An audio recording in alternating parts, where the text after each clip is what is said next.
আসসালামু আলাইকুম প্রিয় শিক্ষার্থীবৃন্দ, আশা করি সবাই ভালো আছো। আজকে আমি গুরুত্বপূর্ণ কয়েকটা ফ্রেজাল ভার্বস লিখেছি, যেগুলো জব ক্যান্ডিডেট এবং ক্লাস 8, 9, 10 এবং এইচএসসি শিক্ষার্থী আছো সবার জন্য খুবই গুরুত্বপূর্ণ, specially for writing your smart English or for increasing your spoken English. এই ফ্রেজাল ভার্বসগুলো জানা আমাদের জন্য খুবই জরুরি। সো আমি আজকে যেটা লিখেছি সেটা হচ্ছে পুট ভার্ব থেকে আমরা যে সমস্ত ফ্রেজাল ভার্বগুলো লিখতে পারি। দেখো, পুট ডাউন অর্থ লেখা, পুট ডাউন অর্থ লেখা। যেমন আমরা একটা উদাহরণ দিতে পারি যে পুট ডাউন ইওর নেমস, তোমার নাম লেখো, আর put down what your teacher says, লেখো তোমার টিচার যা বলেন। পুট অন পরিধান করা, পুট অন পরিধান করা। Put on your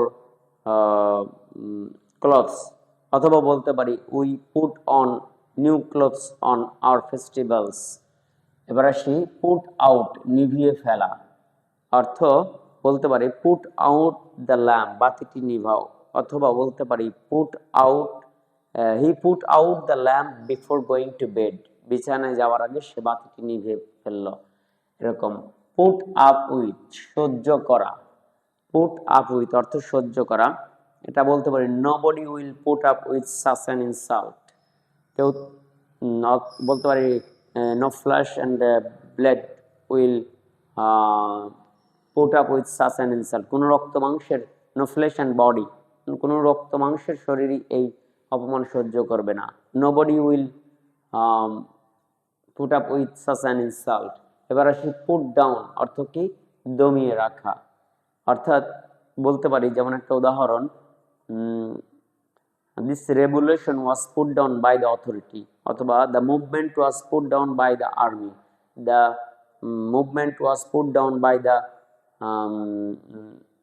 administration or police আর বাংলাদেশ আর্মি, এরকম উদাহরণ দিতে পারি। সো পুট ডাউন অর্থ দমিয়ে রাখা। এবার আসি পুট অফ, খুলে রাখা।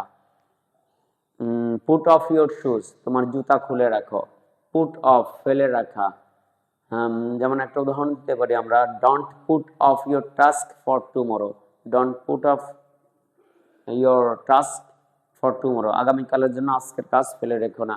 সো প্রিয় শিক্ষার্থী, আজকে আমরা শিখলাম পুট দিয়ে যে গুরুত্বপূর্ণ ফ্রেজাল ভার্বসগুলো, যেগুলো প্রায় চাকরির পরীক্ষা আসতে দেখা যায়, এবং for writing your smart English তোমরা এইগুলো ব্যবহার করতে পারো। আল্লাহ হাফিজ।